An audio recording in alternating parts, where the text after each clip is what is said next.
दोस्तों नमस्कार। देश में अयोध्या के राम मंदिर का उद्घाटन होने के बाद, रामलला की प्रतिष्ठा होने के बाद ऐसा कहा जा रहा है कि राम लहर है। मोदी जी ने बहुत विकास किया है, इस बात को लेकर सबके अपने दावे हो सकते हैं, किंतु इसमें कोई दो राय नहीं है कि बहुत हद तक विकास के काम हुए भी हैं। इन सारी बातों के बावजूद जब लोकसभा चुनाव में भाजपा अपना अब की बार 400 पार का टारगेट सेट करती है, तो क्या कारण है कि देश भर से कांग्रेसी नेताओं को या ओपोजिशन पार्टी के नेताओं को तोड़कर लाया जाता है? जब राम लहर है, विकास है, मोदी जी का चेहरा है, विपक्ष के पास इनमें से कुछ भी नहीं है, तो क्या कारण है कि विपक्ष के सामने तोड़कर विपक्ष को लाना पड़ रहा है, कांग्रेसी नेताओं को लाना पड़ रहा है, उन नेताओं को लाना पड़ रहा है जिन पर भ्रष्टाचार का आरोप है, उन्हें शामिल करना पड़ रहा है, उन्हें लोकसभा के वायदे करने पड़ रहे हैं, उन्हें राज्यसभा में भेजना पड़ रहा है, उन्हें उप मुख्यमंत्री बनाना पड़ रहा है। अगर इन सारी बातों को हम असम के हालात में देखें तो असम में 14 सीटें हैं लोकसभा की। पिछली बार भाजपा ने 9 सीटें जीती थी और वो जो 9 सीटें जीती थी उस समय असम में नेतृत्व सर्बानंद सोनोवाल का था। अब नेतृत्व बदल गया, मुख्यमंत्री हो गए हैं डॉक्टर हिमंत बिश्व शर्मा। उनके सामने यह चुनौती है कि भाजपा 9 तो जीते ही, बल्कि उससे बेहतर प्रदर्शन करे। वो बार बार बोल रहे हैं कि 11.5 सीट वो जीतेंगे। 11.5 का फार्मूला उनका ये है कि 11 भाजपा अपने दम पर जीतेगी, एक उनका जो अलायंस है असम गण परिषद, उन्हें बरपेटा की सीट दी जा रही है, बरपेटा की सीट वो जीतेंगे तो उसे वो 0.5 अपना मार रहे हैं। तो कुल मिलाकर 11.5 का फार्मूला मुख्यमंत्री दे रहे हैं। बावजूद इसके असम में भी अगर हम देख रहे हैं तो लगातार कांग्रेसियों को तोड़कर भाजपा में भर्ती किया जा रहा है। अब उसकी गति और तेज हो गई है। जब हम बात कर रहे हैं तो राणा गोस्वामी के भाजपा में जाने की तैयारी लगभग पूरी हो चुकी है। सुनने में आया है एक आध और बड़े नेता भी कांग्रेस छोड़कर भाजपा में जा सकते हैं, कुछ एमएलए जा सकते हैं। बार बार इस प्रकार के संकेत मुख्यमंत्री द्वारा, भारतीय जनता पार्टी द्वारा और मुख्यमंत्री के सहयोगियों के द्वारा दिए जा रहे हैं। अगर सारी चीजें ठीक है तो फिर भाजपा को कांग्रेस में करने की क्या जरूरत है? इन सब बातों पर अगर विचार करें और अगर इनको गंभीरता से देखें और पृष्ठभूमि को समझने की कोशिश करें तो यह बात स्पष्ट हो जाएगी कि जितनी बात भारतीय जनता पार्टी या मुख्यमंत्री बोल रहे हैं वो बातें राजनीतिक रूप से उतनी सहज नहीं है, और उन बातों को सहज बनाने के लिए कांग्रेस में जोड़ तोड़ करके कांग्रेस को कमजोर दिखाने की कोशिश भारतीय जनता पार्टी और मुख्यमंत्री यहां पर भी कर रहे हैं। अब अगर हम लोकसभा चुनाव की बात करें, जहां पर मुख्यमंत्री बोल रहे हैं 11.5 जीतेंगे, मान लीजिए 11 सीट भाजपा अपने दम पर जीतने की बात करती है, तो यहां पेच कहां है? क्यों कांग्रेसियों को लाना पड़ रहा है? क्यों राणा गोस्वामी को लाना पड़ रहा है? तो यहां पर पेच ही है कि एक इंटरनल सर्वे है भाजपा का, जो इंटरनल सर्वे यह बताता है कि 7 सीटें भाजपा जीत सकती है, 7 सीटें जीत सकती है और अन्य 5 सीटों पर भाजपा का पेच फंसा हुआ है। 2 सीटें अन्य लोगों के पास जाएंगी। ये 5 सीटें कौन सी है जहां पर आज के दिन में भाजपा का पेच फंसा हुआ है? तो ये सीट है करीमगंज, यह सीट है नौगांव, यह सीट है धुबड़ी, यह सीट है बरपेटा, जहां पर असम गण परिषद उनका अलायंस है, वो चुनाव खेल रहा है।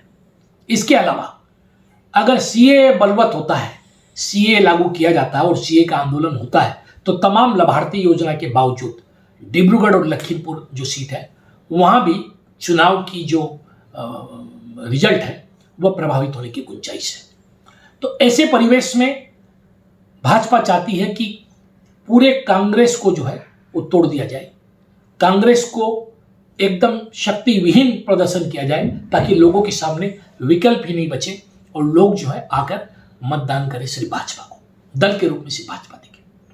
अब ये अलग बात है कि कांग्रेस के कुछ नेता इधर उधर होने से कितना लोकसभा चुनाव के परिणामों पर फर्क पड़ेगा।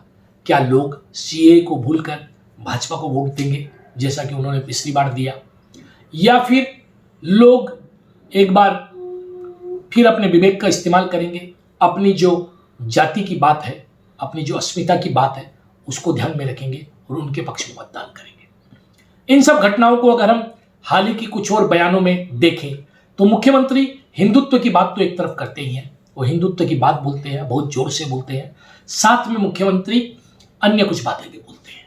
जैसे मुख्यमंत्री अभी विधानसभा में बोल रहे थे कि छोटी मुसलमान बच्चियों की शादी वो किसी भी हाल में नहीं होने देंगे जब तक वो जिंदे नहीं होने देंगे।